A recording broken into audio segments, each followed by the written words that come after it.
La nouvelle année démarrant dans quelques jours, j'avais besoin de faire un point sur ces derniers mois et sur mon début d'activité en tant qu'illustrateur indépendant. D'ailleurs, j'ai enfin reçu aujourd'hui mon diplôme que j'ai passé en juin dernier, à l'école d'art où je suis resté pendant 3 ans.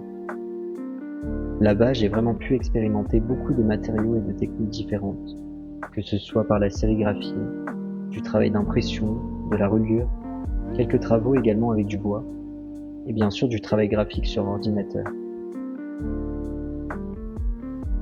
Depuis ces 6 derniers mois, où j'ai d'abord passé quelques mois de vacances chez ma famille, j'ai ensuite déménagé en octobre sur Paris, où j'ai trouvé un travail à mi-temps qui me permet de consacrer le reste de ma semaine à mon activité d'illustration. En sortant d'école, je n'avais pas vraiment de projet précis, à part que je souhaitais continuer à dessiner et à explorer de mon côté.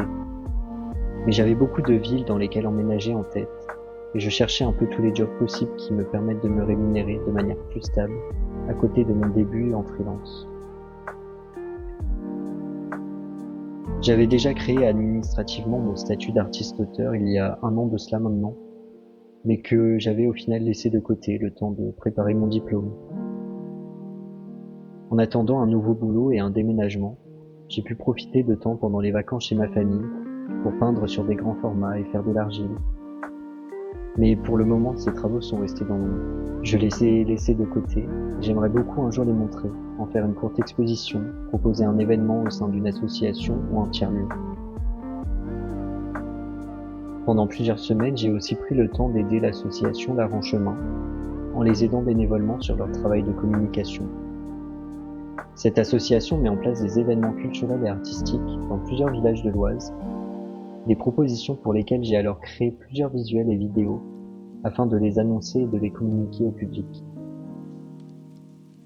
J'ai aussi pris pas mal de temps pour candidater à plusieurs appels de résidence artistique, ce qui m'a permis en même temps de retravailler mon portfolio et de redéfinir un peu mieux mon travail, en retraçant par écrit mes expériences et les questionnements qui gravitent depuis plusieurs temps autour de ma pratique artistique. Les résidences, ce sont des opportunités pour lesquelles il y a énormément de demandes pour très peu d'offres. Donc pour l'instant, c'est un exercice que j'ai pas mal laissé de côté, parce que cela prend tout de même pas mal de temps de chercher des appels qui conviennent le mieux à mes pratiques, et aussi pas mal d'énergie de postuler, de préparer son dossier, et d'être ensuite dans l'attente de retour, parfois pendant plusieurs mois. À côté de ça, pour me lancer plus concrètement, j'ai créé un site pour y mettre mon portfolio, mon résumé, avec mes dernières illustrations, mes dernières peintures, et aussi quelques carnets de croquis et des projets un peu plus expliqués.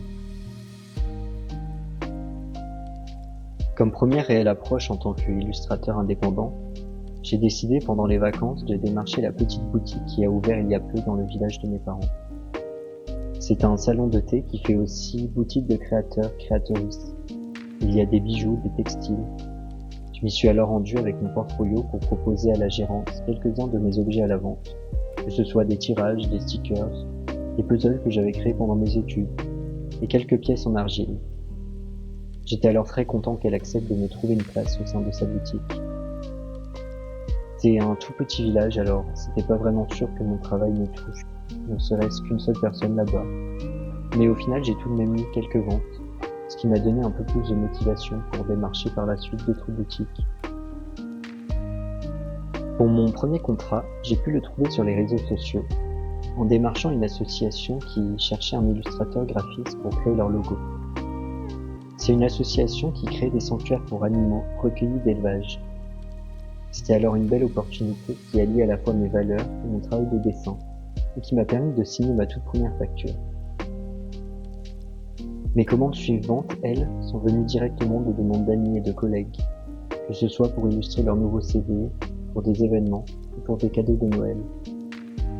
J'ai donc pu consacrer ces dernières semaines pour créer plusieurs portraits personnalisés que j'ai beaucoup aimé dessiner. C'est un travail où j'ai pu explorer davantage le crayon et la peinture, que j'avais laissé un peu de côté ces derniers temps, et que ici j'ai vraiment aimé retrouver.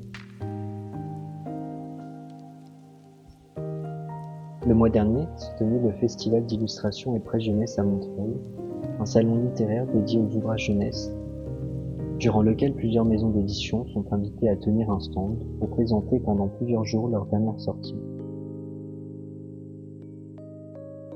Mon ami travaillant au sein d'une maison présente ce jour-là m'a alors invité à l'inauguration du salon. Pendant 1 ou 2 heures, on a pu faire le tour du festival ensemble et j'ai pu discuter un peu avec quelques représentants de certaines maisons qui se rapprochent de mon univers. Au final, c'était beaucoup plus facile de discuter avec eux le week-end quand je suis revenu en tant que visiteur sur le salon. Étant plutôt à la recherche d'une maison qui mettrait en relation illustrateur et auteur, les éditions qui se liaient le plus avec mon univers n'offraient pas vraiment ce genre d'opportunité.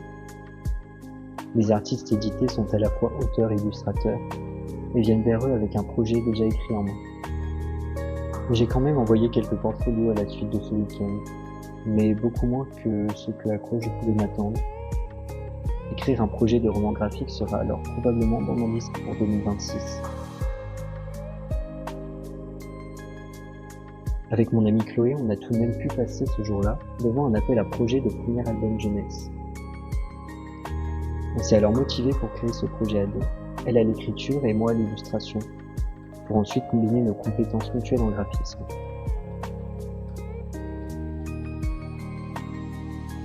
On travaille alors depuis ces dernières semaines sur ce projet d'album jeunesse, pour lequel on a d'abord débuté par mettre en place un rétro-planning, puis maintenant on s'envoie nos idées, nos croquis, nos avancées, ce qui aide beaucoup à concrétiser ce projet, de voir que son évolution ne reste pas dans l'ombre et est partagée avec quelqu'un d'autre. Moi qui pensais être quelqu'un de très indépendant sur mes projets créatifs, je me rends compte depuis ces derniers mois avoir réellement envie et besoin de projets collectifs, collaboratifs, qui impliquent d'autres personnes pour me motiver, me donner envie, et surtout donner un sens à mon travail. Pour 2026, je n'avais pas vraiment envie de faire une liste de résolutions ou d'objectifs à absolument atteindre. J'ai préféré une sorte de bingo, où je note dans quelques cases quelques événements ou envies que j'ai sur le moment.